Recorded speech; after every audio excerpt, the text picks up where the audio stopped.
এত ঠান্ডার মধ্যে যখন আমরা মেঝেতে এরকম হাঁটতে থাকি তো অনেকটা ঠান্ডা লেগে যায়, ঠান্ডা মেঝের মধ্যে পা ফেলাই যায় না, তার জন্য নিয়ে চলে এসেছি এরকম সুন্দর সুন্দর জুতো বা মোজা জুতো যাই বলো না কেন। হ্যালো বন্ধুরা, আসসালামু আলাইকুম। তো এরকম জুতো বানানোর জন্য তোমরা যে কাপড়টাই বানাবে সেটা নিয়ে নেবে। আমার কাছে জিন্সের কাপড় ছিল তো আমি এটা দিয়েই বানাচ্ছি। তো প্রথমেই তোমরা এরকম ভাবে পাটাকে রাখবে, রেখে 1.5 ইঞ্চি করে ছেড়ে ছেড়ে মাপ দেবে। অবশ্যই একটু ছেড়ে মাপ দিতে হবে, না হলে কি জুতোটা সেলাইয়ের পরে ছোট হয়ে যেতে পারে।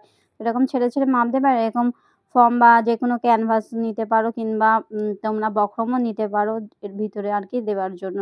এরমভাবে 4টে কেটে নিয়েছি। তারপরে দেখো এরমভাবে 4টে শোল কেটে নিয়ে চারিদিক দিয়ে সেলাই করে নেবে। এটা কিন্তু পায়ের চোটের দিকে থাকবে। তারপরে কি করবো, পায়ের মাপ নিয়ে নেবে, এরম আড়েভাবে ঢিলে করে নেবে, এরম লম্বাভাবে নিয়ে 4 চৌকো একটা পিস কেটে নেবো পায়ের মাপ অনুযায়ী। তারপরে কোণা থেকে এখানে মার্ক করে নেবো। তো নিচে থেকে ওপর পর্যন্ত 6 ইঞ্চিতে দাগ দেবো। আর এখান থেকে 1 ইঞ্চি 1 সুতো দাগ দিয়ে একটা কাটিং করে নেব। তো কাটিং করে ঠিক এরকম হবে, যেমনটা ভিডিওতে দেখাচ্ছি দেখো সেরকম কাটিং করে নেবে। এটা কিন্তু ওপরের যে জুতোর কাপড়টা আছে ওটাই হচ্ছে। আর এবারে এই ক্যানভাস দিয়ে দেবো এর ভিতরে, দিয়ে সেলাইটা করে নেব। তোমরা দেখতেই পাচ্ছ কিরমভাবে ক্যানভাস দিয়ে সেলাইটা করছি। তো সেলাইটা করে নেওয়ার পরে চারিদিক দিয়ে যে ক্যানভাসগুলো বেরিয়ে আছে ওগুলো আমি কাটিং করে নেব। কাটিং করে সমান করে নেব পিস অনুযায়ী। তো এখানে আমি সেলাইটা দিয়ে নিচ্ছি, এখানে চাপ সেলাই দিচ্ছি। চাপ সেলাইয়ের পরে কিন্তু এক্সট্রা একটু গ্যাপ রেখে সেলাই দেবো, কারণ এখানে এলাস্টিক লাগবে। তোমরা ভিডিওতে দেখতেই পাবে। তো প্রথমেই কাজটা যেটা করে নিচ্ছি, তো আমার এখানে চাপ সেলাই দেওয়া হয়ে গেছে।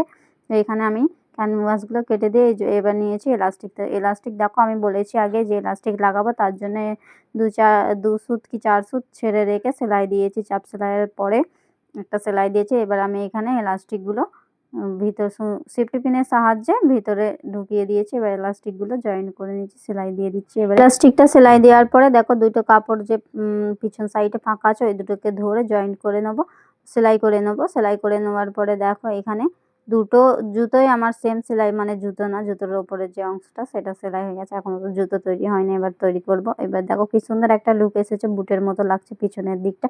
তো দুটোই এরকমভাবে বানিয়ে নিয়েছি দুটোকেই। তো এবারে যেটা করতে হবে, যে সোলটা আমাদের ছিল পায়ের ছোটোতে যেটা লাগবে ওটা এরকমভাবে রাখবো, রেখে তোমাদেরকে দেখাচ্ছি দেখো কিরমভাবে সেলাইটা করবো। সেলাইটা যাতে টাড়া ব্যাকা না হয়, জুতোটা দেখতে বাজে না লাগে, তার জন্য কি করবে, সোলটার উপরে এরম উপরের অংশটা রাখবে, রেখে মার্ক করে নেবে মাঝখানের দিকে পুরো থেকে সেলাই করে নেবে। আমি এখানে দেখো মার্কিং করে সেলাই করে নিয়েছি। এক্সট্রা যে সুতোগুলো আছে ওগুলো কাটিং করে দেখো দেখো এবারে কি সুন্দর দুটো মোজা জুতো তৈরি হয়ে গেল। এবার এই জুতোটা পরে ঠান্ডা মেঝের মধ্যে হাঁটতেও পারবে, কিংবা তোমরা এই জুতোটা পরে তোমরা ঘুমাতেও পারবে। এটা অনেক কিন্তু গরম দেয়, ঠান্ডা লাগবে না পায়েতে। তো এত ঠান্ডার মধ্যে এরকম সুন্দর মোজা বা জুতো বানিয়ে ফেলো তোমরা মেঝেতে হাঁটার জন্য। তো এই ভিডিওটা ভালো লাগলে লাইক কমেন্ট শেয়ার করে দিও। আর আমার চ্যানেলটা সাবস্ক্রাইব করে আমার সাথে থেকে এরকম সুন্দর সুন্দর ভিডিও দেখতে হলে আল্লাহ হাফিজ, বাই।